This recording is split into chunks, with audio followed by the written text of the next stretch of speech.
علامہ اقبال علیہ رحمہ کہتے ہیں میں بچپن سے ہی قرآن مجید پڑھنے کی عادت رکھتا تھا.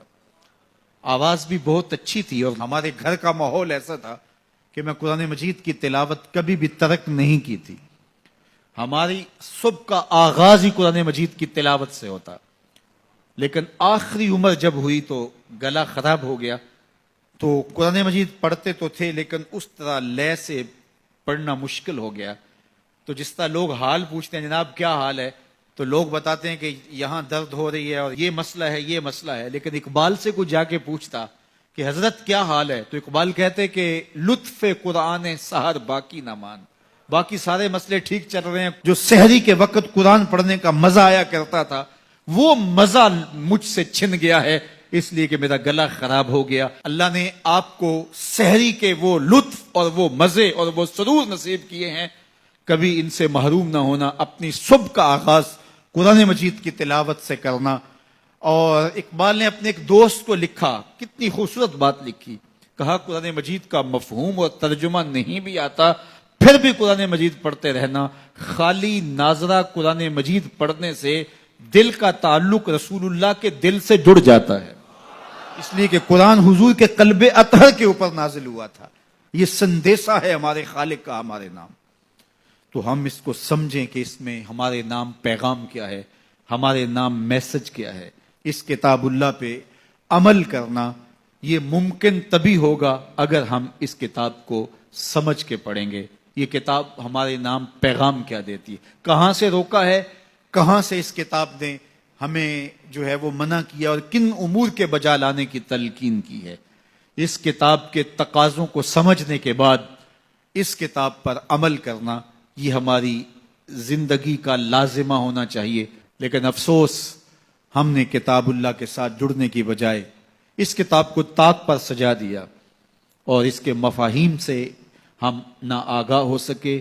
اب تو تلاوت بھی موقوف ہوگی. کسی کے زمانے میں لوگ تلاوت ضرور کیا کرتے تھے, اب تلاوت بھی موقوف ہو گئی. عمل تو قصہ پارینہ بن گیا. ہماری زندگی اس کتاب کی مطابقت میں گزرنی چاہیے تھی. آپ مارکیٹ میں یہ مائک بھی لینے جائیں تو اس کے ساتھ بھی چھوٹی سی بک دیتے ہیں جس میں کمپنی بتاتی ہے کہ یہ مائک ہماری کمپنی کا, اس کو استعمال کیسے کرنا ہے. یار آپ جہاں سے جو چیز خریدے تو اس کے ساتھ چھوٹی سی بک ضرور ملتی ہے اور اس کا طریقہ استعمال بتایا جاتا ہے. جس خالق نے انسان کو پیدا کیا اس نے ساتھ قرآن بھی دیا ہے. اس کو پڑھتے جاؤ, زندگی گزارتے جاؤ. زندگی ٹینشنوں کا مجموعہ نہیں ہوگی.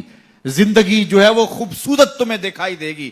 زندگی حسین اور جمیل دکھائی دے گی اس لیے کہ یہ زندگی قرآن کی مطابقت میں گزرے. اور ایک مومن کی زندگی تو قرآن کے بغیر گزرنے ہی نہیں چاہیے. گر تو می خواہی مسلمان زیستن نیست ممکن جز بقرآن زیستن. اگر تو مسلمان بن کے جینا چاہتا ہے تو قرآن کے بغیر جی نہیں سکتا ہے. تیری زندگی ہی قرآن ہے. آج پوری دنیا کے اوپر مسلمان ذلت اور رسوائی کی زندگی کاٹ رہے ہیں. کبھی سوچا کہ یہ کیوں ہے؟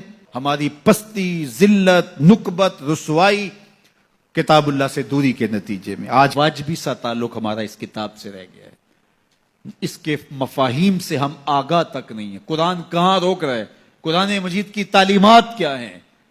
اس کی تلاوت ہماری زندگی کا جزو لا ینفک ہونا چاہیے تھا. اس کی تلاوت کے بغیر زندگی گزرتی نہ. یہ کتابیں زندہ ہے. یہ پستیوں سے اٹھا کے اوج ثریا تک پہنچانے والی کتاب ہے. یہ کتاب ہماری زندگی میں اجالے بھر دے, روشنیاں بھر دے. لیکن ہم نے اس کتاب کے ساتھ سلوک کیا کیا. بڑا خوبصورت لہجہ اختیار کیا اقبال نے. ببندے صوفی و ملا اسیری حیات از حکمت قرآن گیری بآیاتش ترا کار جزی نیست کیا از یاسین او آساں بمیری. اللہ اکبر. اقبال کہتے ہیں کہ اس دور کے صوفی نے اور اس دور کے ملا نے تیرے ساتھ زیادتی کی. تو پھنس گیا ان کے پھندے میں.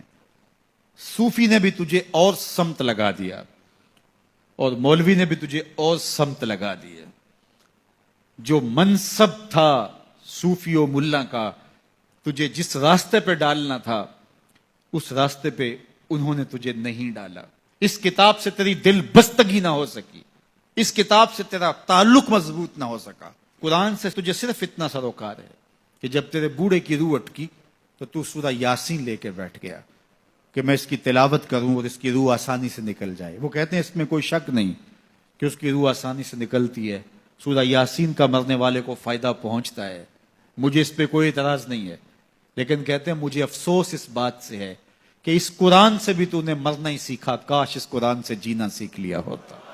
یہ کتاب زندگی ہے, یہ کتاب حیات ہے, یہ مردہ قوموں کو اٹھا کے کہاں سے کہاں لے جاتی ہے, یہ پستیوں سے اٹھا کے بلندیوں تک لے جانے والی کتاب ہے. اس امت کے پاس اتنا بڑا نسخہ کیمیا ہو اور وہ در در رسوا ہو رہی ہو, تو اس کتاب سے دوری کے نتیجے کے اندر یہ سزا ہمیں کاٹنی پڑ رہی ہے. آئیے اس کتاب سے جڑیں.